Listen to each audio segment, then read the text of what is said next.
El libro Masonería en Costa Rica 1889 a 1940 fue reeditado por la Logia Caridad número 16 en celebración de su 60º aniversario.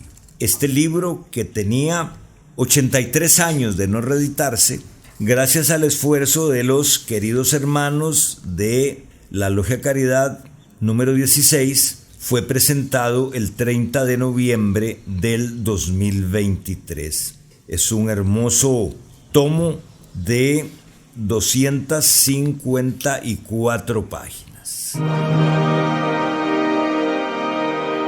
Presentamos Entre Columnas, Tertulia Masónica. Compartimos los cinceles y los mazos en la tertulia masónica Entre Columnas. Abraham Zamora, Ricardo Solano, Kendall Gómez, Joan Gómez y Juan Diego Castro, vuestro servidor. El libro Masonería en Costa Rica de 1889 a 1940 está adornado con el retrato del querido hermano masón, primer presidente de la República de Costa Rica, José María Castro Madrid, que precisamente ocupa el puesto de venerable maestro de la Logia Caridad número 26, al mismo tiempo en que él ejerce la presidencia de la República. Hay otro caso en la historia mundial y en la historia de la masonería mundial, que es el de George Washington, que siendo primer presidente de los Estados Unidos, también ocupa la veneratura de su logia madre. Datos importantes del querido hermano José María Castro Madrid: político, abogado, filósofo y diplomático. Jefe de Estado entre 1847 y 1848. Primer presidente, quinto presidente. Y así como lo menciona Juan Diego Castro, pues también fue venerable maestro en la Logia Caridad número 26. Fue el primer benemérito de la patria en 1847. Un importante impulsador de la educación gratuita obligatoria, la libertad de la prensa también, y por supuesto lo que es la abolición de la pena de muerte. No debemos olvidar que su esposa Pacífica Fernández Oriamuno pues diseñó la bandera de Costa Rica en 1848. Escribía pues también de manera excelente, fue también un excelente orador, y pues fue el segundo costarricense designado como académico correspondiente de la Real Academia Española en 1862. En la contraportada de este tomo, nosotros podemos leer algo muy, muy interesante que le ruego al querido hermano Joan y Kendall que lean un parrafito cada uno.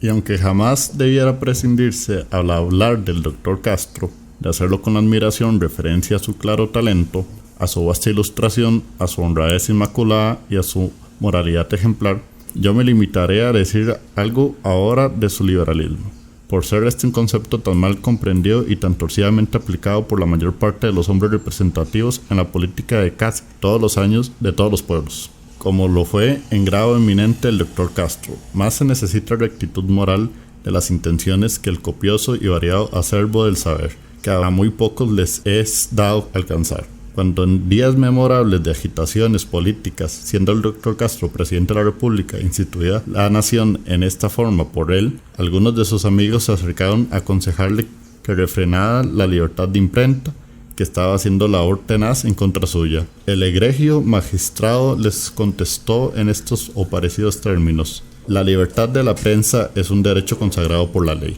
y como tal debo respetarlo cualesquiera que sean las consecuencias que de su ejercicio para mí resulten. La libertad de prensa es una conquista gloriosa de la civilización, de la cual todos los hombres de ahora debemos ufanarnos. Quizá su acción en estos momentos no sea favorable para mi gobierno. Desde luego que contra él se esgrimen con no disimulada furia sus armas. Pero esa libertad es una de las que a la nación más honra y, andando el tiempo, de las que más habrán de aprovecharle. y entre lo que creo que le conviene a la nación y lo que me conviene a mí, aún como jefe de ella, yo no vacilo. Primero, y ante toda la nación, y primero, el derecho de los ciudadanos de ella. Que lo que pudiera convenirme a mí en esta jefatura transitoria, que mucho me honra, pero que para mi corazón y mi espíritu tiene poco de placentero, y sin mucho de mortificación, pues que, ejecutando el bien, según mi conciencia, me expongo a cosechar en perjuicio personal mío males sin cuento. Que sea así, en buena o mala hora. Pero mi mano no suscribirá jamás nada que pueda ser atentatorio contra derechos que están consagrados por las leyes. Y digo más, ni aun contra los que están consagrados por las costumbres, a menos que estos pudieran tener carácter manifiestamente dañino a la moral social, como quedan todavía algunos, cuya desaparición debemos confiar. Sin embargo, antes que nuestra acción coercitiva a la marcha depurativa y lenta, pero siempre segura, de los tiempos. Para eso somos, antes que mandatarios, educadores de un pueblo que entró a poco en la pubertad y cuyo espíritu debemos fortalecer, adiestrándolo en el ejercicio amplio de sus capacidades sociales y no debilitarlo, escamoteándole la facultad de realizar en todos sus campos y con entera plenitud lo que la ley le consagra como legítimos derechos suyos. El 1 de septiembre de 1918 se cumplió el primer centenario del nacimiento del doctor José María Castro Madriz, fundador de la República y 2 veces presidente de ella, benemérito de la patria y uno de los organizadores de la masonería en nuestro país. Con ese motivo, la Gran Logia autorizó a la Logia Hermes número 7 para que con el nombre de la masonería costarricense tributase homenaje a la memoria del doctor Castro, el cual consiguió en una tenida blanca en que se comentó la personalidad del ilustre repúblico y la coalición del 28 de octubre siguiente de su fotografía en el vestíbulo del templo. Ahí está desde entonces diciendo a los masones y a los costarricenses todos cómo se sirve a la patria y a sus conciudadanos. Es importante señalar que hace 206 años nació el querido hermano fundador de la República, José María Castro Madriz. En el edificio de la Gran Logia de Costa Rica exhibimos como homenaje a este patriota, a este repúblico, como dice el texto que nos leyó Ricardo, su busto frente a otros 2 bustos que adornan esa sala, precisamente el de Próspero Fernández y de otro masón importantísimo para la libertad, yo no diría de Cuba o de América, sino del mundo entero, el querido hermano José Martí. Aquí es interesante conversar sobre la opinión de el querido hermano Castro Madriz acerca de la libertad de imprenta. Vea que estamos hablando de la primera mitad del siglo XIX. Hoy, en donde hemos visto y comprobado los abusos de los medios de comunicación que no enarbolan la libertad de imprenta ni la libertad de expresión, enarbolan la libertad del engaño y la libertad de la desinformación. Esto lo podríamos contrastar más bien con lo que opinaba Braulio Carrillo, quien también fue un querido hermano. En algunos textos, él menciona que la libertad de expresión es sumamente importante y la libertad de imprenta también, pero que ante actos de difamación o de mentiras hacia una persona tienen que haber consecuencias y no se puede quedar impune. Si lo traemos a estos días, vamos a observar en los grandes desarrollos tecnológicos la inteligencia artificial.